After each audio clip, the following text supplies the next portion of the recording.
और चौथी दीपावली 160 से ज्यादा सीटों के साथ एनडीए भाजपा सरकार बनाकर मनानी।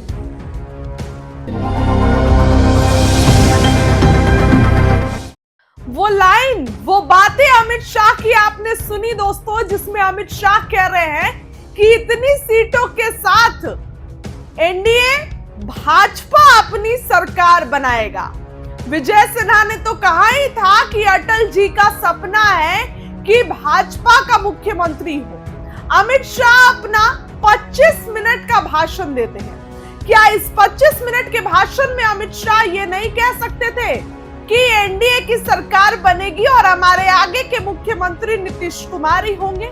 नहीं, अमित शाह ये बातें नहीं बोले। अमित शाह ने कहा कि एनडीए की सरकार बनेगी, भाजपा की सरकार बनेगी। दोस्तों देखिए, इस बार एनडीए में जमकर तनातनी चल रही है। एनडीए में कल ही आधी रात को मीटिंग हुई और मैंने ही आपको खबर बताई कि विजय कुमार सिन्हा को डांट मिली, गिरिराज सिंह को फटकार लगाई गई और दोनों ही निकल गए। दिलीप जायसवाल और सम्राट चौधरी एक साथ निकले, लेकिन विजय सिन्हा अलग निकले। खैर, अभी इस कार्यक्रम में विजय सिन्हा तो थे, लेकिन अमित शाह ने यह कहा कि एनडीए भाजपा सरकार बनाएगी, नीतीश कुमार का नाम तक नहीं लिया।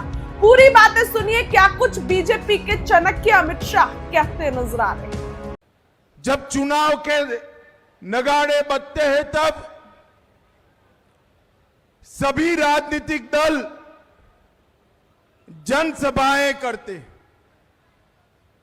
मगर भारतीय जनता पार्टी सबसे पहले कार्यकर्ताओं का सम्मेलन करती है। कार्यकर्ताओं का सम्मेलन करती है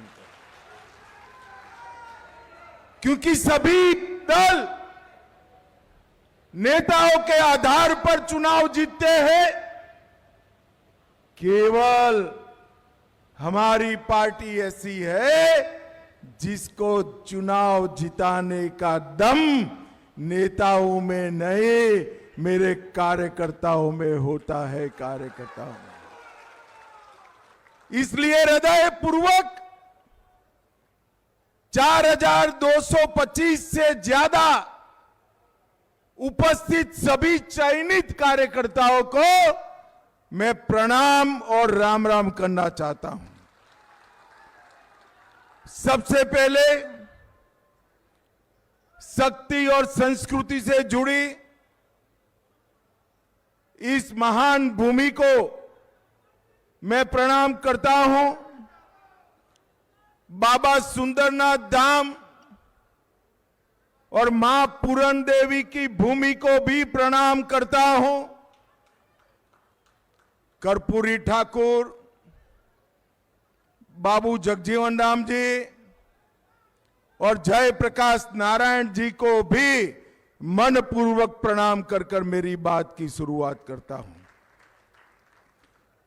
फणीश्वरनाथ रेणु, सतीनाथ भाटुड़ी, विनोबा भावे, ये सभी महानुभावों ने इस भूमि पर अपना कर्मयोग बिताया है।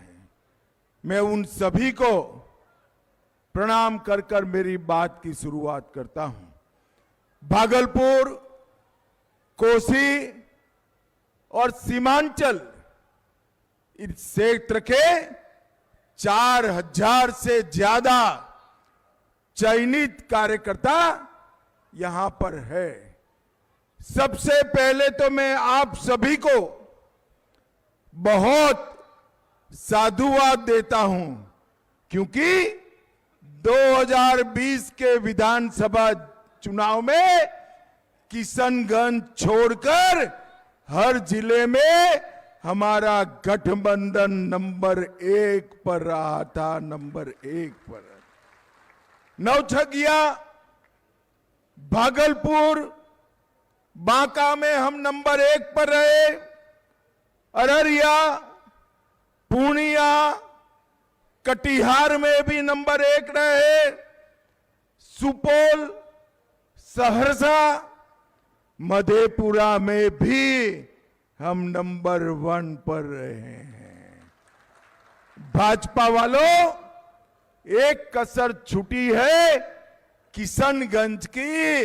इस बार किशनगंज में भी हमने कमाल कर दिखाना है। भाइयों बहनों, राहुल और लालू जी के लिए चुनाव अपनी पार्टी को जिताने का चुनाव, लालू के बेटे को मुख्यमंत्री बनाने का चुनाव है। मगर हम सब भारतीय जनता पार्टी के कार्यकर्ताओं को इनके लिए ये चुनाव पूरे बिहार से घुसपैठियों को खदेड़ देने का चुनाव है।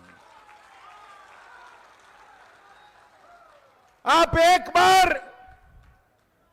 एनडीए को 2/3 बहुमत से जिता दो, मैं आपको वादा करता हूं, बिहार की पवित्र भूमि पर से ये घुसपैठियों को चुन चुन कर भगाने का काम भारतीय जनता पार्टी करेगी।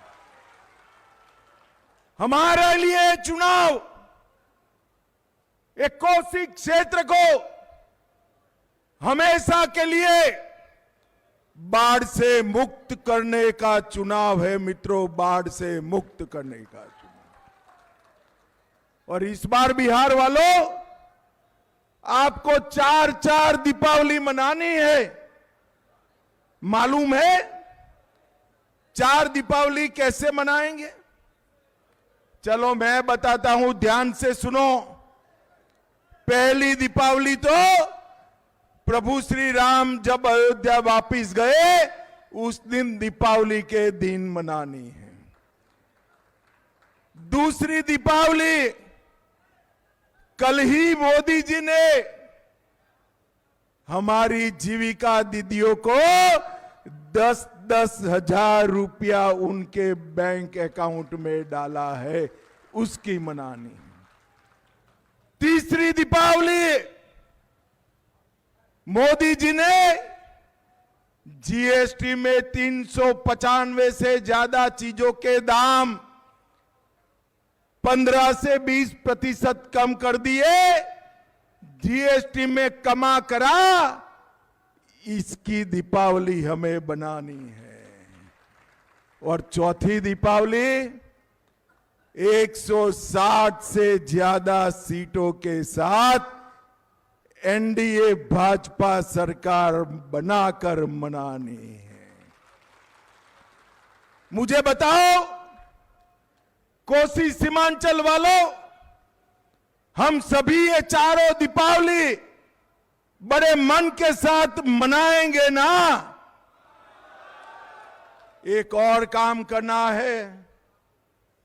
जीविका दीदियों के पास 10,000 रुपया आया, किसानों के पास मोदी जी 6,000 हर साल भेज रहे हैं।